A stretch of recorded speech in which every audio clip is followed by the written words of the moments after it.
इसने मेरा खप छोड़ कर दे धनुष चढ़ाया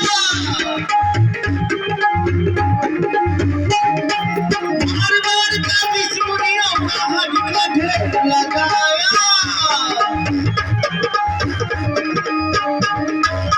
ऐ विश्वामित्र इन दोनों राजकुमार को मेरे हाथों से मारने के लिए क्यों लाए हो आज मैं इसे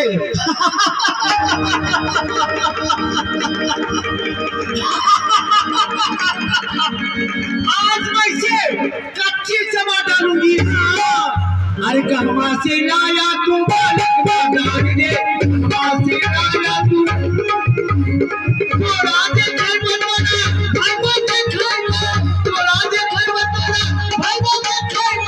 उठा के कट मधुर उठाएंगे उठा के कट मधुर उठाएंगे कहाँ से आया तू बालक बाजार ने कहाँ से आया तू